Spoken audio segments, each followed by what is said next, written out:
Hola, buenas noches.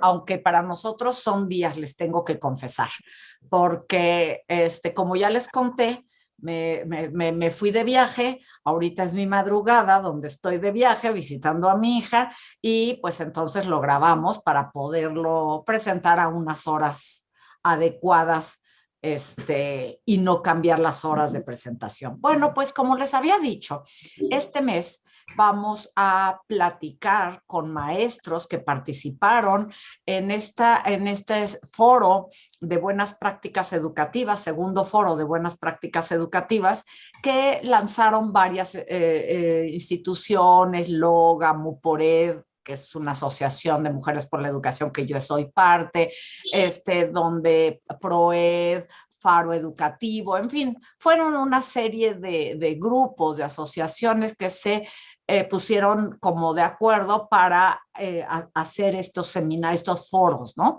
Seminarios con ustedes a lo largo del ciclo escolar. El tema de hoy va a ser el tema de evaluación. Y entonces, vamos a platicar ahorita sobre dos áreas. Laura Santiago, que está en preescolar, y Jorge Melken, que está en secundaria. Y de esta manera podremos tener dos visiones muy diferentes sobre educación. Pero antes que nada, lo que quiero es que se presenten un poco de qué estado son, porque otro privilegio enorme de estas reuniones es que están participando maestros de muy diferentes estados. Entonces las duplas son de diferentes estados. Eso a mí me encanta. ¿Qué te parece, Jorge? Que te presentes, luego nos presenta Laura y luego Laura, yo le voy a hacer pregunta para que hable un poco del proyecto preescolar para luego irnos también a secundaria. Entonces, Jorge, a ver, cuéntanos, ¿cómo es que estás aquí?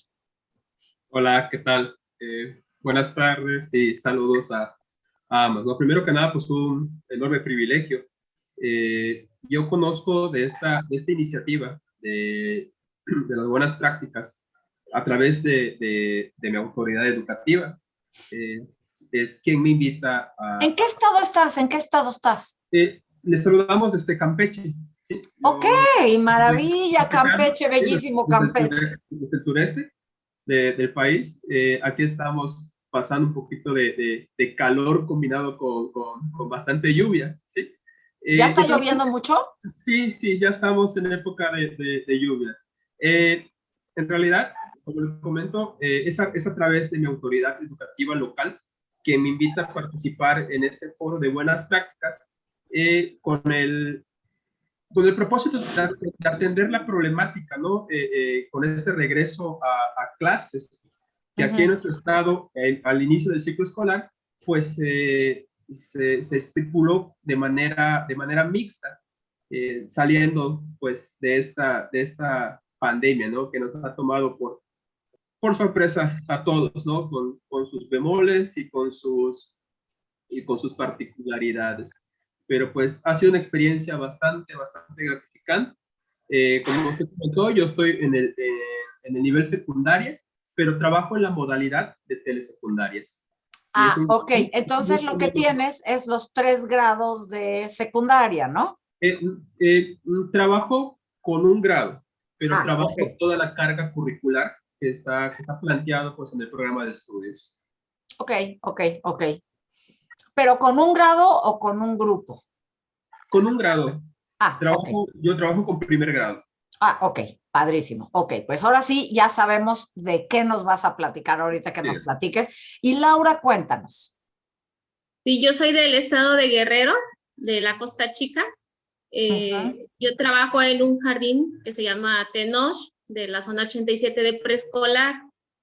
Trabajo con el segundo grado, aproximadamente 23 alumnos. Y pues acá es igual que, parecido que Campeche, no estamos cerca de lo que es la zona costera. Y pues también llegué por invitación de la autoridad local. A ella también le dijeron que necesitaban de una persona o un docente que quisiera participar en el foro, y pues fue como una cadenita, ¿no? Y así fue que llegué al foro. No sabía de qué se trataba, era la primera vez también que yo participaba. De hecho, pensé que iba a ser como una exposición, lo típico que siempre habíamos estado realizando, Ajá. pero ya al entrar, al escuchar todo lo que, las participaciones de los primeros que realizaron la sistematización de las prácticas, pues ya me fui dando cuenta de cómo era y ya quedó ahora sí que en mí el aceptar o no. Y bueno, dije, es algo nuevo, es algo diferente y se me hizo muy, muy bueno que participara y pues ya lo hice, ¿no? Y aquí estamos.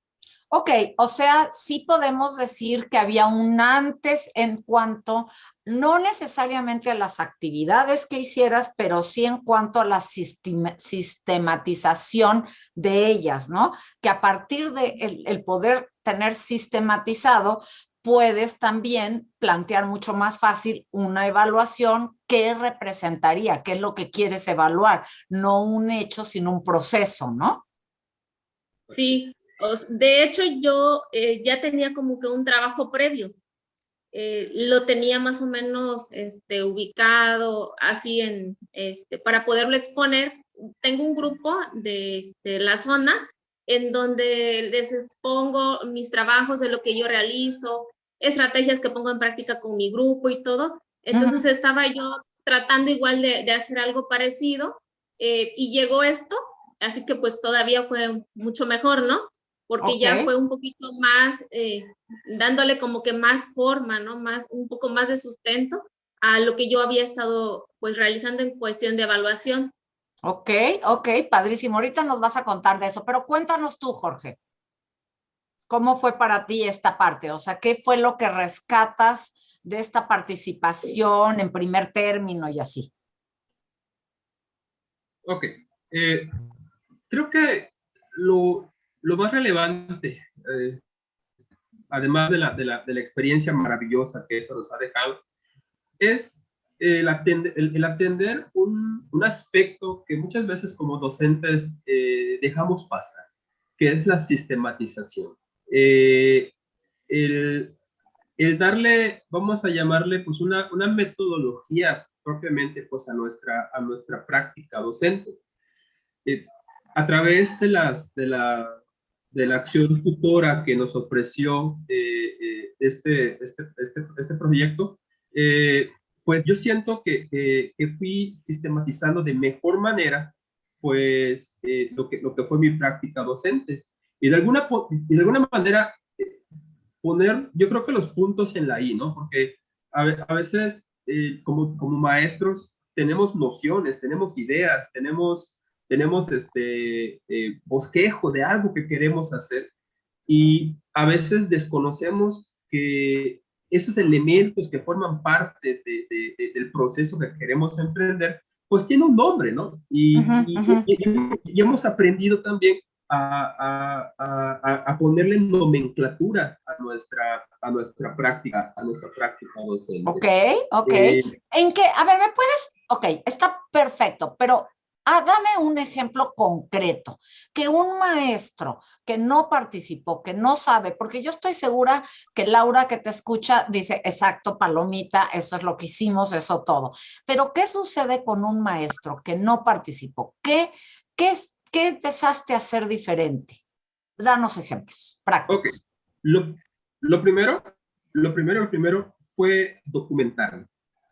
Documentarme, y no es por determinar que la práctica docente se haga de manera empírica. Pero yo creo que sí busqué darle mayor sustento a lo que yo quería hacer, darle más rigor incluso a lo que yo quería hacer. Segunda cosa que yo noté de diferencia, pues fue esa preocupación, como le comenté en un principio, de sistematizar, de llevar una bitácora con observaciones, evaluar mi propio desempeño, o sea, evaluar mi propia estrategia, eh, identificar si lo que yo estaba buscando como metas lo estaba consiguiendo o qué escollos estaba yo teniendo en el camino y que tenía que pues pues bordear o que tenía que subsanar para poder obtener mejores resultados. Yo pudiera comentarle de maneras sintéticas, pues eso. La primera, el documentar mi práctica docente, el sustentar mi práctica docente. La segunda, sistematizar mi práctica docente. La tercera, hacer o llevar a cabo una docencia metacognitiva, porque se trata de ver hacia mi misma práctica, hacia mis procesos, hacia los resultados que estoy obteniendo y en su momento pues redireccionar lo que yo estaba proponiendo. Y yo creo que acá partimos de algo muy específico. El problema que tratábamos de tener era cómo íbamos a recibir a una generación que 2 ciclos escolares prácticamente tuvo clases a distancia y yo me atrevo a decir, con serias dificultades pues, estructurales, ¿no? Que le iban a representar pues, un problema para poder enfrentarse nuevamente a la realidad del aula. Ok, bueno, perfecto. Vamos a dejar ahí tantito toda tu exposición. Ahorita regresamos contigo y vamos con Laura a que nos cuente. Tú tienes una presentación que me mandaste, Laura. ¿Quieres platicarnos con la presentación? ¿Quieres platicarnos? ¿Qué fue lo que tú hiciste? O sea, ¿qué hiciste diferente? Aunque ya sé qué hacen, pues es que no, me queda clarísimo. Los docentes hacen un montonal de cosas. No es que de repente haga uno y antes no hacía. Eso es obvio que no. Pero sin embargo, este tipo de pequeños detalles a veces no sistematizábamos tanto y luego quieres regresar y voltear a ver qué y cómo y entonces quieres hacer una evaluación de procesos, pero no llevaste sistemáticamente las observaciones, porque a veces sí, a veces no, y luego pues de tu memoria, en fin. Cuéntanos, ¿qué hiciste? ¿Quieres que abramos la presentación o mejor nos platicas ahorita un poco lo que tú quieras? Sí, les platico. Esa era la preocupación porque el grupo que llevo ahorita lo llevé también el año anterior. Entonces, nos fuimos guiando con Aprende en Casa. Entonces, yo sentía como que no había una evaluación profunda, una evaluación real para mí, porque nada más los padres iban los lunes, recogían lo que iban a hacer, las actividades, y los días viernes llevaban a los niños para que yo pudiera evaluarlos. Sí, a veces me mandaban los videos, a veces no, dependía, ¿no? Entonces yo quería como algo que también los padres se involucraran, pero que también aprendiéramos los niños, los padres y yo misma también en cuanto a mi práctica. Entonces, lo que yo hacía era, casi por lo regular, no es que yo me alejara del grupo, siempre mantuve esa comunicación, hacía unos videotutoriales en un grupo de Facebook que tenemos con los papás, en donde yo les explicaba todas las actividades día a día, cómo las iban a realizar, les daba algunos ejemplos, o a lo mejor les decía, pueden ver en esta liga para que se apoyen, para que ustedes les expliquen también a sus niños y vean el video. Y había una preocupación que los niños sí me conocían porque me veían a través de los videos, que los padres decían, es que el niño dice que yo no soy la maestra. Entonces había otros que al verme en el video explicando, pues ya se motivaban y podían hacer las actividades. No, mi maestra está ahí y me está diciendo qué es lo que tengo que hacer. Al momento de llegar a la evaluación, era la preocupación porque los papás evaluaban de acuerdo a lo que ellos entendían, ¿no? A lo que ellos veían de sus hijos. Entonces intenté hacerlo con unas rúbricas sencillas que ellos entendieran más o menos qué era lo que yo quería lograr. ¿Cómo que? ¿Te recuerdas cómo era tu rúbrica? ¿O la tienes a la mano y la podemos ver? La tengo. ¿O? De hecho, viene ahí en la presentación que... A ver, entonces voy a abrir la presentación y nada más vemos eso y la quitamos. ¿Por qué no la quiero dejar todo el tiempo? Porque entonces no te ves bien.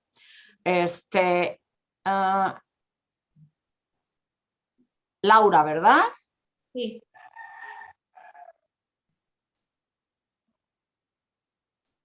Es la La número 5. ¿Esta? Esa. ¿Esta? Esa. Ok.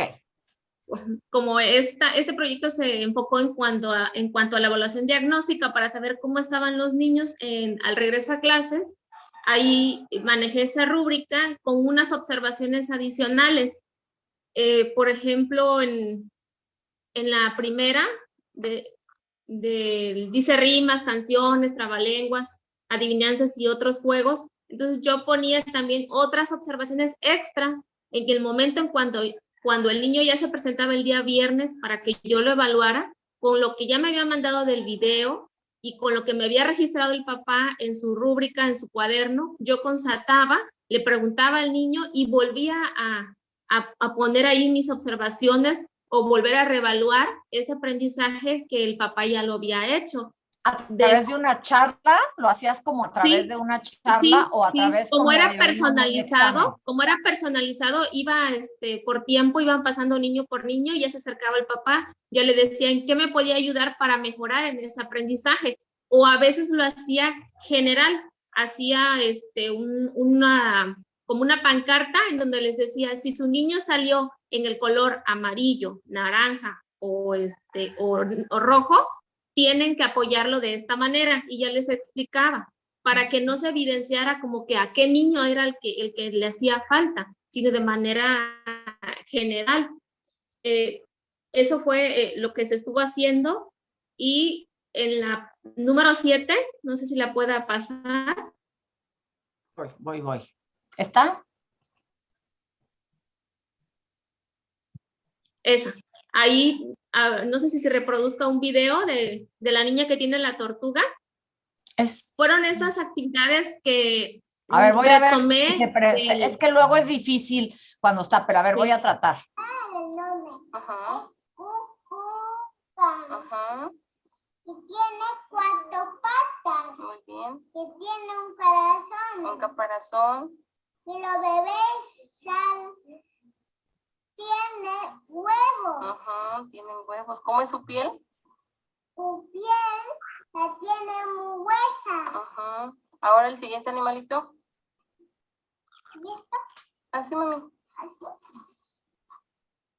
Tiene...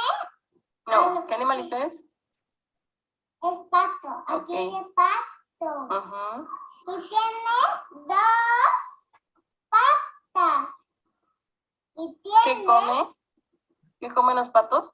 Come pescado. Pescado, peces. Peces. Ajá. ¿Y qué más tiene el pato? Tiene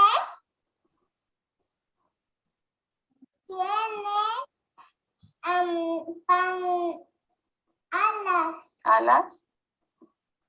¿Y qué más? Y come arroz. ¿Arroz? Ok. ¿El siguiente animalito? Siguiente animal. Si le puede poner pausa y el niño de arriba, es la diferencia entre cómo explican los niños.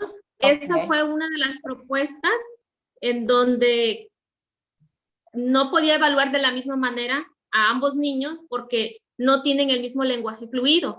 La de abajo fue que los niños expusieran a través de ese cartel, y el otro niño que está arriba es a través de un juego que les puse, el juego de pistas, en donde la mamá lee las características del animal y él tiene que buscar en las imágenes y nombrar qué animalito es. A ver, ¿lo pongo? Sí.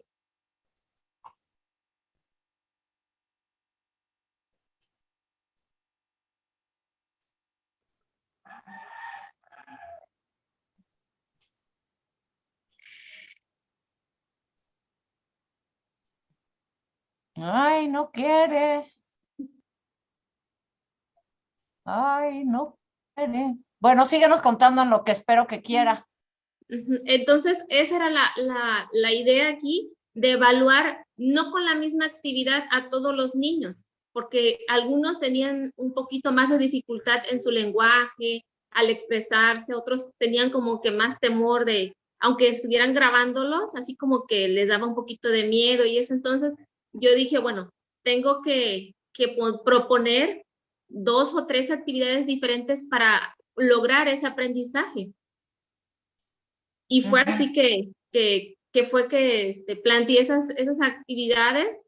La otra niña que se ve ahí que está con su plato, ella elaboró un platillo saludable, y el otro niño que es ahí también es lo mismo. Entonces, cómo a través de un cuento que se llamó Vaya apetito tiene el zorrito, se desprendieron varias actividades que podían lograr esos aprendizajes, articularlos de los 3 campos y de las 3 áreas, porque al final el zorrito le hace una torta de huevo a los animalitos y la tiene que repartir. Entonces aquí los niños lo que hicieron es elaborar un platillo saludable que llevara de los 3 grupos. Algunos sí mandaron su video, la niña que es ahí donde está explicando qué fue lo que hizo para mostrar a sus compañeros del platillo, el otro niño igual. Hubo otros que no tenían la posibilidad a lo mejor de hacer su platillo, pero lo hicieron con recortes sobre una base de cartón. A ver, creo que ya volví a echar a andar esto. Vamos a ver si ahora sí se puede. Tiene caparazón, nace del huevo, vive en la tierra y en el agua, sus crías nacen del huevo, tiene 4 patas y está en peligro de extinción. ¿Cuál es? ¿Cómo se llama? Tortuga. La tortuga. Ahora, tiene 2 ojos, es un ave nocturna. Es animales pequeños, tiene 2 alas para volar y nace del huevo. ¿Cuál es? El búho. Ahora dime, el último. Nace del huevo. No, nace del huevo. Tiene 2 patas cortas. Tiene pico de punta ancha. Vive en el agua. El patito. Y la receta, y después nos vamos a pasar con Jorge un poquito también. De mi receta. Origen animal, frutas, cereal. ¿Y eso es nutritivo? Esto es nutritivo.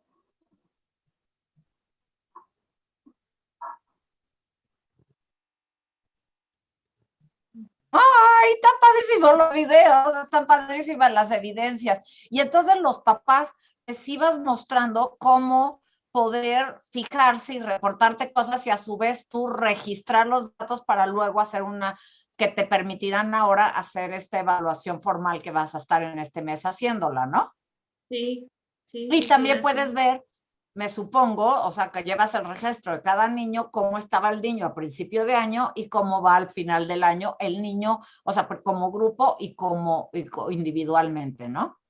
Sí, de hecho me está sirviendo mucho el grupo que tengo en el Face, porque yo puedo ahí regresarme y vuelvo a ver cómo estaba ese niño, y ahorita en los nuevos videos, porque los iba haciendo, de hecho ahorita que ya estamos en clases normales, yo grabo mis clases, partes en vivo, y ahí yo reflexiono. Llego a mi casa, me pongo a ver el video y digo, ay, esto sí lo voy a tener que volver a replantear, o aquí a lo mejor no atendí bien esta parte que tenía que hacer para que los niños lo lograran. Es como un referente para mí en donde yo puedo valorar. Porque es tu propia evaluación de lo tuyo mismo también, ¿no? Como maestra. Sí. O sea, te funciona como una evaluación al niño, una coevaluación, digamos, donde estás con los padres, te funciona como una autoevaluación a tus propias prácticas, ¿no? Y padrísimo, me encanta. Oye, pues le voy a pasar ahora a Jorge que nos platique. Jorge, ¿qué es como tú empezaste a hacer cosas este ciclo? A partir, digamos, de esta participación al foro. Claro, esto, como nos comentaba la maestra Laura, tiene un antecedente. De hecho, es a partir de ese antecedente que me invitan a participar en el foro. La zona escolar a la que pertenezco, la zona 11 de telesecundarias aquí en Campeche, emprendió un proyecto para trabajar a distancia cuando pues estábamos en el encierro voluntario a raíz de la pandemia. Y desde la zona escolar, trabajando ahí con la autoridad educativa, se nos ocurrió que no mandáramos solamente cuadernillos de actividades, porque pues mandar un cuadernillo por asignatura iba a ser un desgaste tremendo, iba a ser terrible. Para todos, Sí, para todos. desde ustedes, para los Así es. alumnos, los padres, todos, ¿no? Así es, así es. Hay que contextualizar igual que las secundarias están pues ancladas en medios rurales, con sus características muy particulares. Y pues una de ellas es que pues la red de internet pues a veces es muy limitada y por ende limita pues otro tipo de actividades que pues desgraciadamente no se pueden emprender. Entonces nosotros pensamos, basándonos pues en ciertas teorías, trabajar algo que denominamos proyectos formativos transdisciplinarios. Empezamos a reunirnos en academias de docentes, específicamente con el criterio de grado escolar. Los maestros de primer grado de la zona nos reuníamos en sesiones de Meet, y en estas sesiones hacíamos el diseño de un proyecto formativo, pero con la característica de que sea transdisciplinario. Claro, antes de hacer eso, pues se investigó, se dio una muy breve capacitación a los compañeros maestros sobre lo que es la transdisciplinariedad. Y tratamos en la medida de lo posible, pues atender a esa condición de la transdisciplinariedad. Pero empezamos a observar que una deficiencia que teníamos estaba justamente en el ámbito de la evaluación.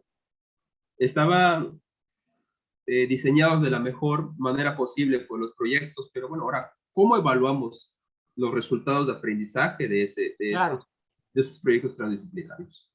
Entonces, partiendo de eso, a mí se me ocurre, pues bueno, vamos a diseñar ahora una estrategia de evaluación que acompañe a los proyectos formativos transdisciplinarios.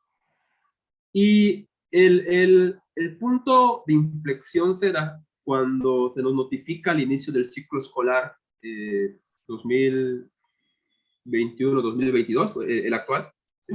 Se nos notifica que tenemos que regresar a las aulas. Hay que regresar a las aulas, pero en una modalidad mixta. La modalidad mixta aplicaba solamente para los alumnos, porque pues los docentes teníamos que estar en el centro de trabajo. Y los muchachos pues iban de manera escalonada, 50% un día, 50% el otro día, y así. O sea, ustedes lo organizaron de el primer horario matutino, por decir algo, para una mitad del grupo y la segunda parte para el otro, no por días, sino por horarios. En realidad era por día, maestra. El 50% iba lunes, el 50% iba martes, el 50% que fue el lunes regresaba miércoles, y el jueves los que fueron el martes, ¿no? Y el viernes estaba destinado para aquellos alumnos que pues observábamos en ellos rezago educativo. Okay. Bueno, regresan los muchachos a las aulas e identifico, como les comenté al principio de mi participación, que pues los jóvenes no solamente llegaban con necesidades, vamos a llamarlas así, de nociones previas, ¿no? O sea, conocimientos previos, sino que sus mismas, vamos a llamarle herramientas de la mente, ¿no? Que les permitieran aprender o que les permitieran autorregular su aprendizaje, pues no estaban del todo cimentadas, ¿no? Desde el hecho de tener idea de qué estaban haciendo en la escuela, porque parece mentira, pero 2 años de encierro, como que sí se nos fueron aletargando ciertas. Y, por ejemplo, hablando de eso, o sea, una realidad, 2 años de encierro ¿qué ven de retraso en los niños? ¿Más de 2 años escolares? Digamos, así generalizando, obviamente, pero porque preescolar no podemos saber, porque sí pueden llegar no tan estimulados, pero de todas maneras todavía no hay una brecha de años, no, porque se habla, digamos, los estudios, de que esta pandemia por lo menos ha repercutido como en un aprendizaje hacia 2 años y 2 ciclos escolares, generalizando, no particularizando con los chicos. ¿Qué se observa en una telesecundaria rural? ¿El retroceso fue también así significativo o dentro de todo fue manejable? No sé, no sé cómo ponerlo, porque es una realidad que nos está pasando. ¿3 años? No, 2 años, maestra, pero yo le puedo comentar que son tres vamos a llamarle ámbitos en los que yo observo necesidades muy, muy apremiantes. La primera es el conocimiento, ¿no? El conocimiento en sí mismo. No hay bases sólidas en cuanto a conocimiento, vamos a llamarle elemental, ¿no? Para poder desarrollar otro tipo de conocimientos. Y me estoy refiriendo netamente a la parte académica, ¿no? A conceptos como tal. Segundo, habilidades socioemocionales. Me topo con chicos con bastante irritabilidad, no solamente entre ellos, sino que pues a veces hasta en el ánimo, ¿no? de estar en el aula, ¿no? Entonces allá como maestro, pues sí hay que buscarle la manera de incentivarlos, de motivarlos, y parte de ello, considerando eso, pues también diseñé esta estrategia que ahorita les voy a comentar de manera pues general. Y la tercera deficiencia que observo, ¿sí? Yo se lo englobaría en esas herramientas, como dije, de la mente, ¿no? Esas herramientas que le permitan la autorregulación de su aprendizaje. Todo lo que son las estrategias metacognitivas, ¿no? Efectivamente, maestra. ¿Por qué? Porque la modalidad mixta nos puso ese reto. Los muchachos iban a ir, vamos a llamarle a una especie de asesoría. Eso inevitablemente tendía la balanza más hacia la actividad autónoma del alumno. Y pues muchas veces pensamos como maestros que el aprendizaje autorregulado pues es dejar a la bendición de Dios al estudiante, ¿no? Y que pues él aprenda con sus propios recursos. Y la mediación docente en esta estrategia pues es muy, muy, muy, muy importante. Lo sé. Antes de que continúes, me supongo, Laura, que esto es sobre todo en toda la parte socioemocional y estrategias metacognitivas, donde también hubo una gran necesidad en los chicos de preescolar, ¿no? No, tienes el micrófono apagado. Solo dinos brevemente para seguir dejando a Jorge en el hilo de su charla.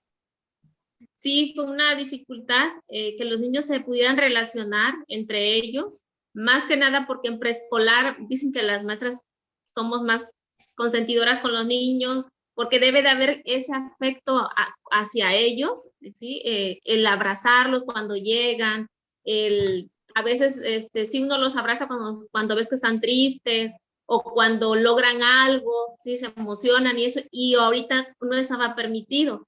Entonces, aparte de usar el cubrebocas, no te dejaba también que tú transmitieras eso, exactamente, nada más con los ojos. Entonces, sí ha sido un poquito difícil, pero hemos ido avanzando. Como dice, ¿no? Quizás porque como son de preescolar y prácticamente para ellos fue un año así, no, al menos en mi grupo, ¿no? Que no fueron los 2 años. El que va en tercer año, pues sí tuvo un poquito más de dificultad, pero claro, vemos más o menos igual. Pero yo creo que aquí tiene que ver mucho también nuestra función como docentes, qué tanto dejamos a los alumnos, qué tanto nos acercamos con los padres de familia, cómo nos apoyaron para lograr que los niños avanzaran. Tengo la fortuna de que es un grupo que por lo menos 6 alumnos están en el 3er nivel de escritura, gracias al apoyo de sus papás desde casa, y que tuvieron presente qué era lo que los niños tenían que aprender, qué era lo principal que tenían que desarrollar. Entonces siento que eso sí me ha permitido a que el grupo, yo no lo veo tan como que tan atrasado, sí en cuestiones socioemocionales, sí en eso, porque no saben compartir, no saben trabajar en equipo, ¿sí? Por eso decía que ese es el área de meollo, pero no solo en los alumnos, en nosotros los maestros, en todos, ¿verdad? Todos estamos como con una situación de poder manejar y hacer. Pero a ver, Jorge, continúa con esto tan interesante. Además, quería yo saber si lo habías percibido de la misma forma en preescolar. Pero vamos, Jorge, sigue.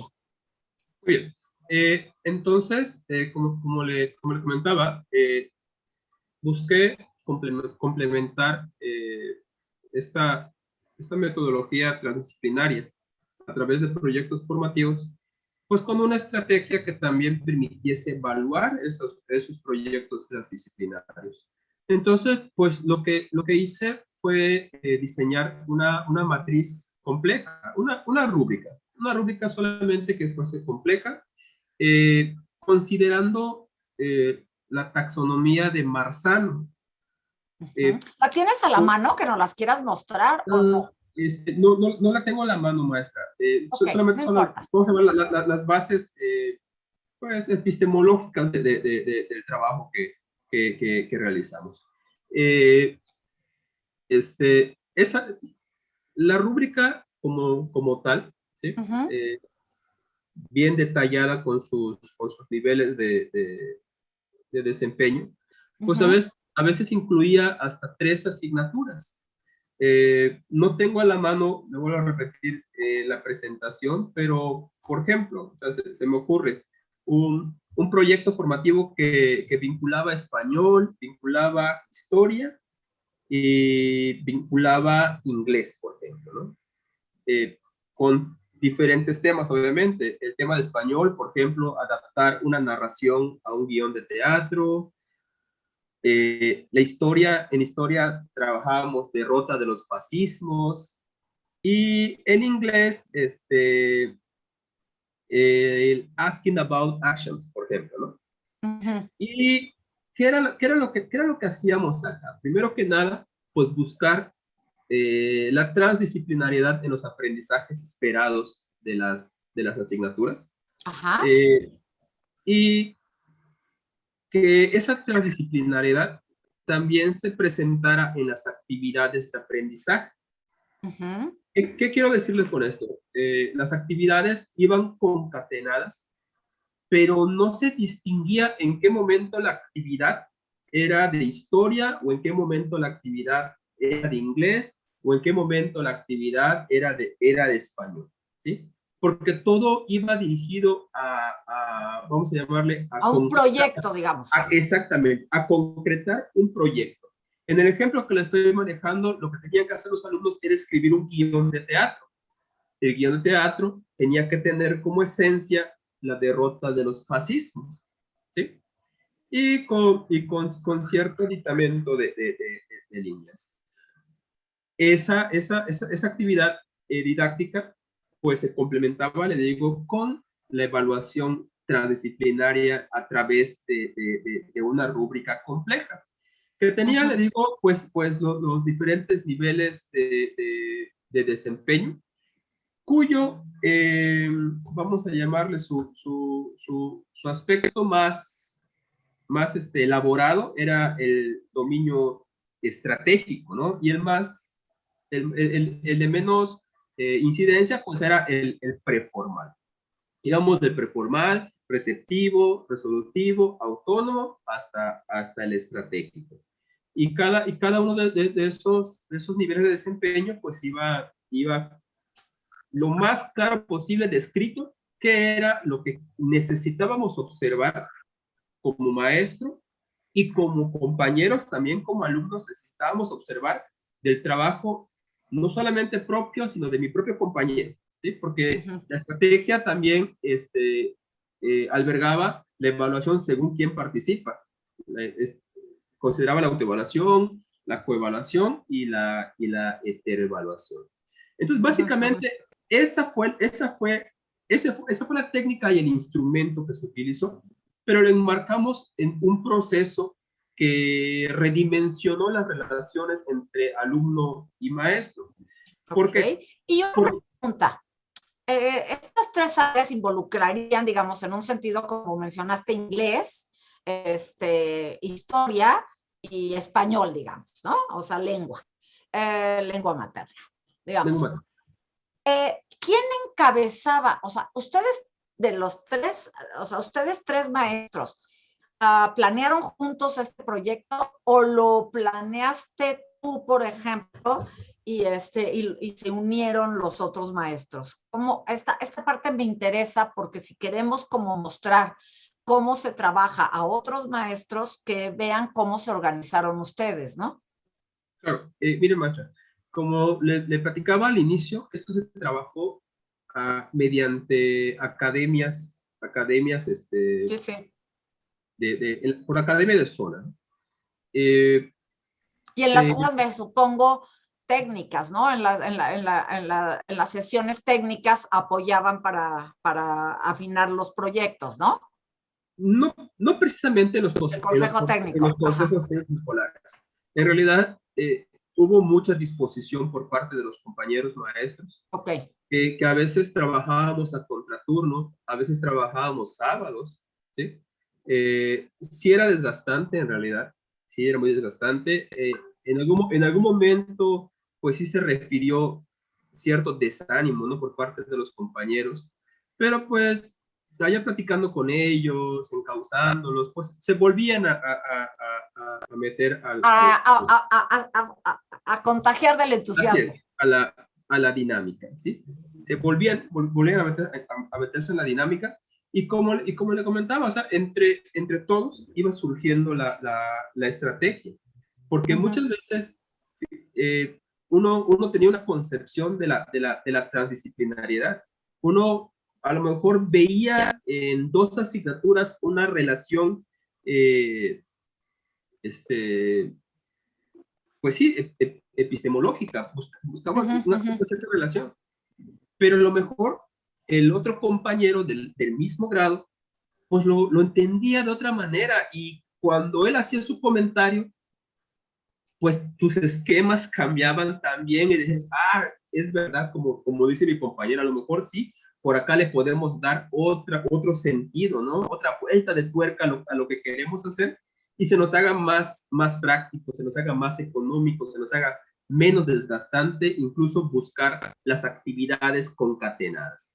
¿Y cómo funcionó en la práctica? En la práctica y en la evaluación, digamos, ¿qué pasó? ¿Los alumnos participaron de una manera más entusiasmada que antes, ¿no? ¿Cómo observaron eso? Entiendo que estábamos viniendo de pandemia, entiendo que hay otros factores, o sea, pero a pesar de eso, ¿cómo observaron ustedes? Bueno, si me permiten continuar, ¿no? Perdón, sí. El instrumento, le digo, fue pues la rúbrica compleja transdisciplinaria. Pero esto se marcó en un proceso que le digo que cambió pues la relación entre maestro y alumno, porque por lo general los proyectos duraban entre una semana y dos semanas. ¿Qué pasaba al inicio de todo el proyecto? Que por lo general siempre buscamos que iniciara el día lunes. El día lunes lo que hacíamos era prácticamente pues presentar el proyecto pues a los estudiantes a través de una plenaria. Y el objetivo principal de ese primer día era que quedara perfectamente entendido qué era lo que se esperaba que realizaran los estudiantes.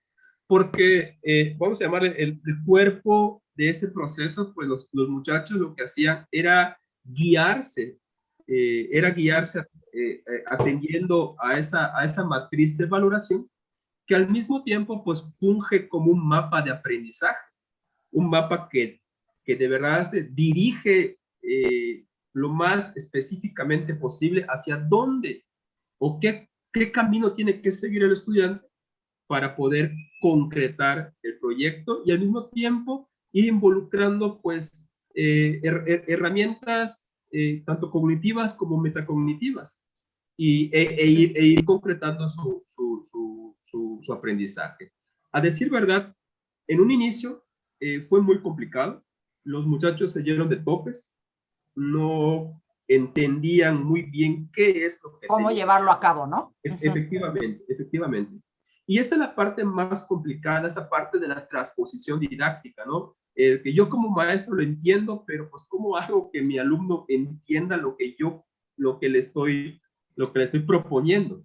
Sí, claro. Y los días jueves, por lo general, lo dedicábamos a algo que llamábamos plenarias, justamente plenarias metacognitivas, que era así como un punto de corte en donde analizábamos, bueno, qué ya logramos, dónde estamos parados, qué ya logramos concretar, cómo va nuestra evidencia, ya la estamos construyendo, qué dificultades estamos teniendo, cómo nos estamos sintiendo con el trabajo.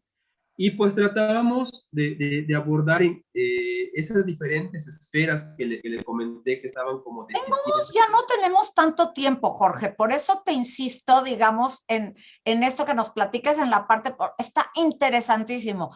Me encantaría dejarte, pero sí necesito, digamos, que Laura participe. Quería yo inclusive mostrar el libro de buenas prácticas que se hizo a partir de la parte de ustedes, pero digamos, cuéntanos sí, pero en una parte de qué acabó concreto para que no nos quedemos con la idea a la mitad y podamos seguir, digamos, que Laura participe y mostrarles yo el libro a todos, ¿no? Porque esta es en la sesión con ustedes, es en la que voy a mostrar el libro de buenas prácticas. Ok. ¿Qué cambió? No le puedo decir que haya un 100% de avance en la comprensión de aprendizajes, pero me topo con alumnos que ahora están más involucrados con su aprendizaje. Me topo con estudiantes que están más comprometidos con su aprendizaje y con alumnos que han comprendido la estrategia que estamos desarrollando. Ahora es cosa de seguir trabajándola e involucrarlos más para que podamos llegar justamente a una actividad metacognitiva. Y lo que vamos a hacer, si estás de acuerdo, es que en julio organicemos una charla donde puedas exponer con más calma, con alguna presentación, muestra de cómo lo hiciste, pero ya no así como en esta parte donde ahorita como que lo que quería era hablar de evaluación desde la preescolaridad hasta la secundaria. Pero si estás de acuerdo, pues nos contactamos en julio, compartimos una como más clara para que puedan ver, ¿no? Los pasos, las etapas. Será un gusto. Será un gusto. Ok.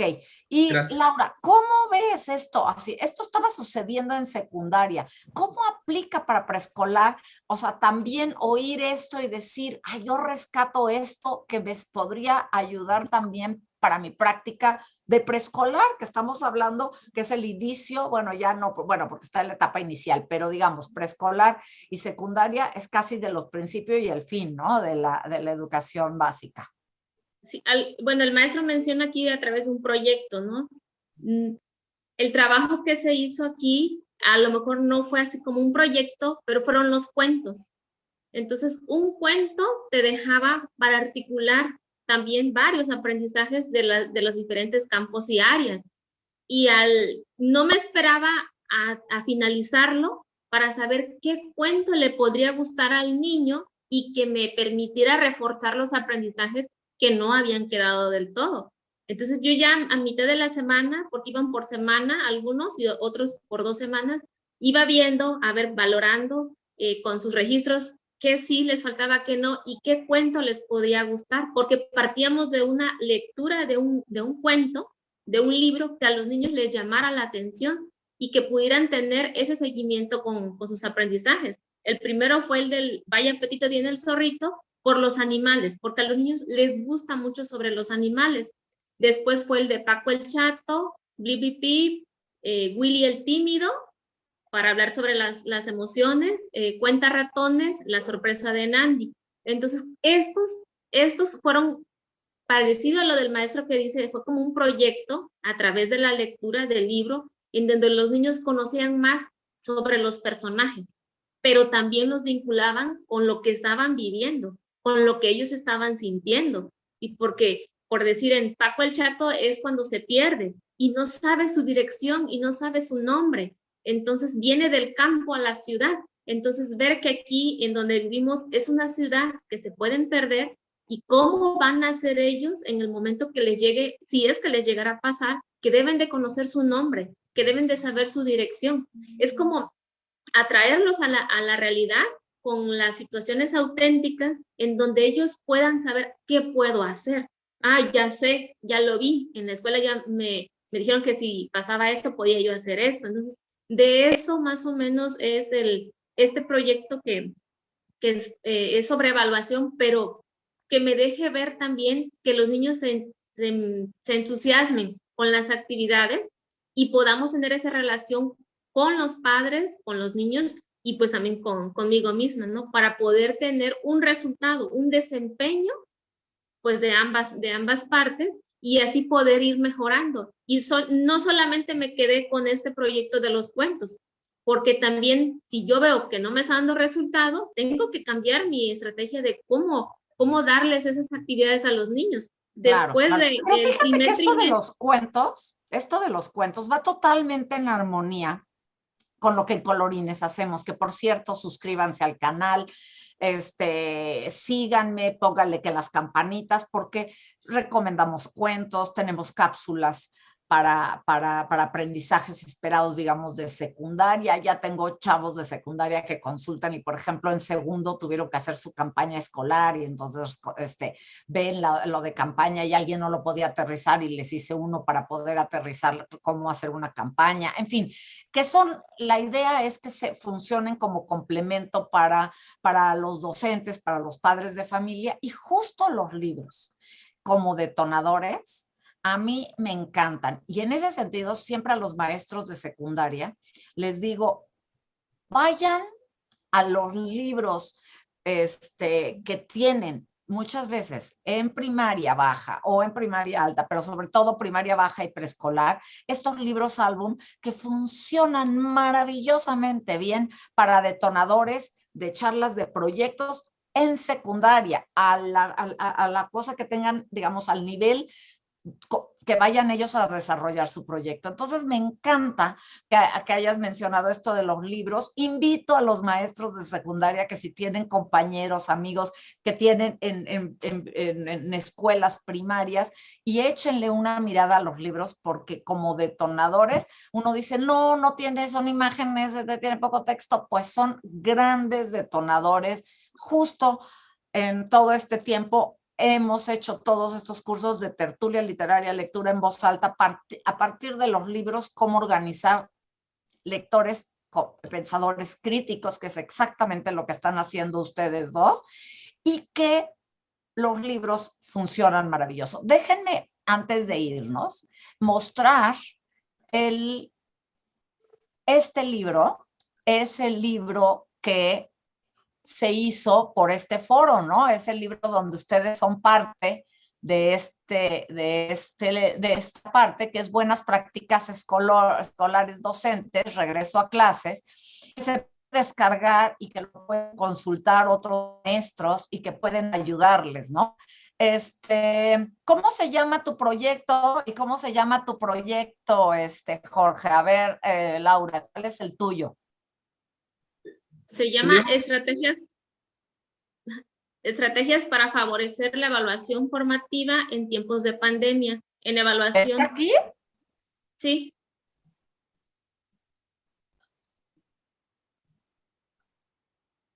Ahí está. 29. Acá. Estrategias para favorecer la evaluación formativa en tiempos de pandemia. Ya ven, acá está la página 29 y pueden consultar a Laura. ¿Tú cómo se llama, Jorge?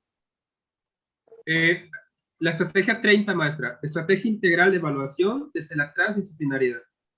Y aquí están también muchas de las cosas que no tenías a la mano, estas me supongo, en estas rúbricas. De todas maneras nos vamos a reunir para platicar más, pero de cualquier manera están allí, me supongo, ¿no? Así es, maestra. Entonces, fíjense, de la gente que participó, les cuento a los maestros que no lo han visto, inviten a maestros que conozcan, que no conozcan, invítenlos a que vean estas charlas que ahorita estamos teniendo junio a partir del foro de ustedes, pero también en cuanto a las otras partes del canal, porque yo creo que les puede ayudar muchísimo para acompañarse. Y si tienen dudas o tienen cosas que se les ocurran, pues me contactan e inventamos. Yo soy toda oído, todo quiero para, o sea, aquí están, miren, y luego llegamos a la muestra de los trabajos y de las exposiciones que cada quien puso, ¿no?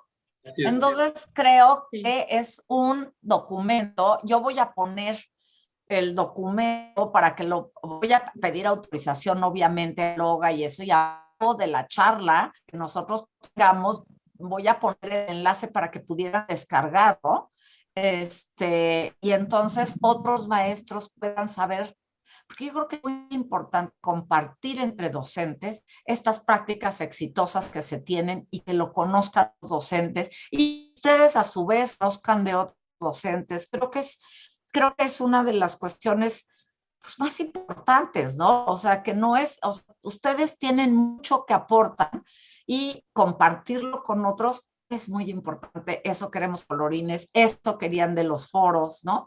Entonces creo que estamos en sintonía todos. Ya se nos acabó el tiempo, se me fue como agua. Yo hubiera querido que siguieran contándome más y más y más y más. Pero a ver, Laura, dinos de despedida algo, luego Jorge dices, y pues de modo, nos tendremos que ir. Sí, yo creo que es importante el que no dejemos de aprender, porque cada día es un aprendizaje y sobre todo reconocer que podemos reaprender nuevamente, ¿no? El que tú puedas decir, bueno, fallé en esto, pero lo voy a hacer otra vez y va a ser mucho mejor, ¿no? Entonces, el que uno siempre esté también en constante actualización, te invita y te motiva a que tú también hagas cosas diferentes en el aula y sobre todo es para los niños, ¿no? Para que ellos puedan aprender y se diviertan, que no sientan como que ese miedo de ir a la escuela, sino ganas, que digan, yo quiero ir mañana a clases para ver qué me va a enseñar mi maestra o qué cosa de nuevo tiene para mí. Eso es la lo motivación, que, la motivación, qué importante es, sí. Sí. Muchas gracias, Laura, de veras, por estar aquí. Agradezco mucho la participación, compartirnos estas cosas tan padres. Jorge, Bueno, pues gracias también a ti, pero... agradecerle el espacio, compartir igual este espacio con la maestra Laura, con ustedes, maestra Aline. Y creo que comentarle a los compañeros, ¿no? Que hay que atrevernos a ser diferentes, hay que atrevernos a marcar la diferencia y quedarnos con esa idea de que poco o nada cuesta ser uno más, ¿no? Hay que tratar de hacer lo mejor posible, pues, por nuestros estudiantes, finalmente, ¿sí? Un gusto. Y por uno mismo, ¿no? El Así es. placer de uno mismo, de hacer algo que sobresale, que ve uno, que cómo repercute en nuestros alumnos. Ay, yo creo que es uno de los mejores placeres, ¿no? También, o sea, no solo vemos a los alumnos, sino para nosotros. Y como dijo la maestra Laura, creo que el privilegio más grande de un maestro es dejarle a un alumno las ganas de regresar al día siguiente a la escuela. Totalmente. Bueno, pues yo voy a terminar esto, no se me vayan, pero muchas gracias y esperemos tener más reuniones, Laura y Jorge. Sí. Claro que sí, un gusto.